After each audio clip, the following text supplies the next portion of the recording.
नमस्कार विद्यार्थियों, मैं रीना शर्मा। मेरे अपने चैनल रीना शर्मा जी के स्टडी बेसिक में आपका स्वागत करती हूँ। बेटा, आज हमारा जो लेखन का बिंदु है वो है ईमेल। ईमेल आपके सिलेबस में 5 अंक का ईमेल आ रहा है और जिसमें देखिए मैंने आपके लिए यहाँ पर अंक विभाजन भी किया है। ये रहा अंक विभाजन देखिए, इसका प्रारूप बनाएंगे। 1 अंक का विषय वस्तु, 2 की भाषा, 1 अंक की प्रस्तुति, 1 अंक की, मिलाकर के कुल 5 अंक। अब बेटा ध्यान देते हैं अपन ईमेल पर। ईमेल के लिए सबसे पहले आप बॉक्स बनाइए। बॉक्स जैसा कि मैंने आपको क्लास में भी समझाया था, बॉक्स आप ओपन रखिएगा नीचे से। सबसे पहले आपने घर बनाया तो आपकी नेम प्लेट, सबसे पहले फ्रॉम, उसके बाद में दूसरे की बात करेंगे तो टू, तो सबसे पहले प्रेषक, फ्रॉम। ध्यान रखना आपने घर बनाया है तो नेम प्लेट आपकी, तो सबसे पहले फ्रॉम में आपकी ईमेल आईडी, ये इंग्लिश में ही होनी चाहिए। फिर प्राप्तकर्ता जिसे आप भेज रहे हैं, रिसीवर जो है वो टू में आ जाएगा।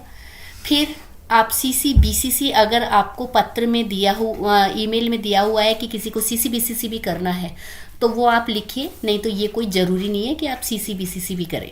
उसके बाद में विषय, ध्यान रखना पत्र में विषय बाद में आता है, जबकि ईमेल में तुरंत ही प्रेषक और प्रेषित के बाद में विषय लिखा जाता है। विषय, दिनांक कोई ज़रूरी नहीं है, ऑटो ही ले लेता है। टाइम नहीं लिखेंगे, ऑटो ले लेता है, ये 2 पॉइंट मत लिखना। फिर उसके बाद संबोधन, किसे आप लिख रहे हैं, संबोधन, अभिवादन, किसे आप लिख रहे हैं। ठीक है, देखिए एक एग्जाम्पल लिया है। आपका नाम अंकित या अंकिता है, आपको हिंदी भाषा से विशेष लगाव है, इसलिए आप 11वीं कक्षा में वाणिज्य विषय के साथ हिंदी को अतिरिक्त विषय के रूप में पढ़ना चाहते हैं।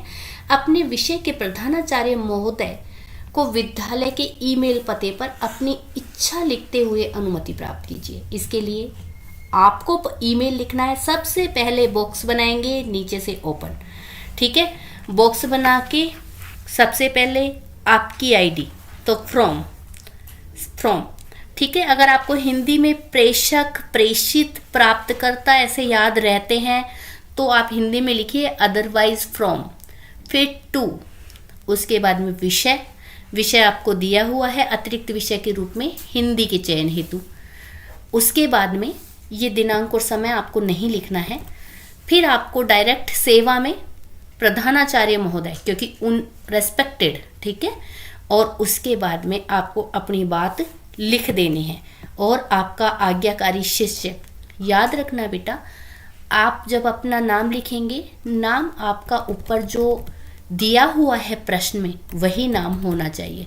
इसके बाद आप यहाँ पे सेंड, कैंसिल और ड्राफ्ट 4 आप यहाँ पे आइकन दिखाएंगे, तब जाके आपका ईमेल पूरा होगा। क्योंकि ये इलेक्ट्रॉनिक पत्र है, इसमें आप विशेष रूप से ध्यान रखेंगे सेंड, कैंसिल, ड्राफ्ट, जो कि अब मैं आपको क्लास में समझा चुकी हूँ, वो लिखेंगे और आप अपने ईमेल का जो बॉक्स है उसे क्लोज करेंगे।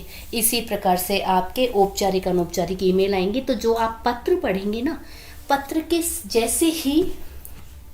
जैसे आपने पत्र का कोई एग्जाम्पल पढ़ा औपचारिक और अनौपचारिक में, तो ईमेल का दूसरे विषय से संबंधित पढ़ लो।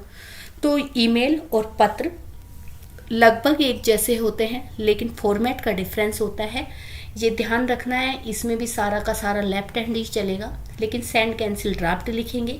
ऊपर जो पत्र में पता आता है, इसमें आप पता नहीं लिखेंगे, इसमें फ्रॉम और टू लिखेंगे। इस प्रकार से आप अपना ईमेल बनाएंगे।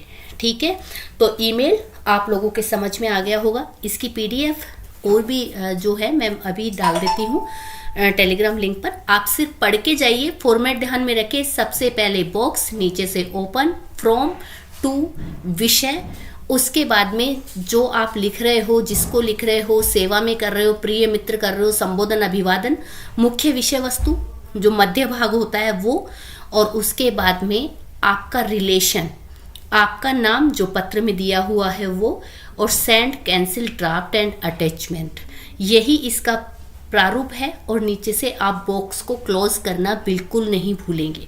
ये आपका ईमेल है, ईमेल 5 नंबर का है। 5 नंबर बेटा हमें छोड़ने नहीं है, क्योंकि हम पत्र कर चुके हैं तो ईमेल हमारे लिए बहुत ईजी है।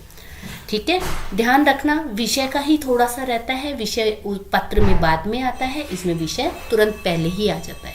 तो आप लोग अपना ईमेल इस प्रकार से लिखेंगे। चलिए बेटा, कल के लिए आपको बहुत बहुत शुभकामनाएं। आप अपनी पूरी मेहनत और जी जान से लगे रहिए। हिंदी भाषा एक ऐसा विषय है कि आपके नंबर बहुत अच्छे आएंगे इसमें, देखना आप, और आपकी परसेंटेज को हाइक पे ले जाने वाला, पीक पे ले जाने वाला हिंदी विषय ही रहेगा। कल के लिए आप सभी को शुभकामनाएं। जय हिंद, जय भारत।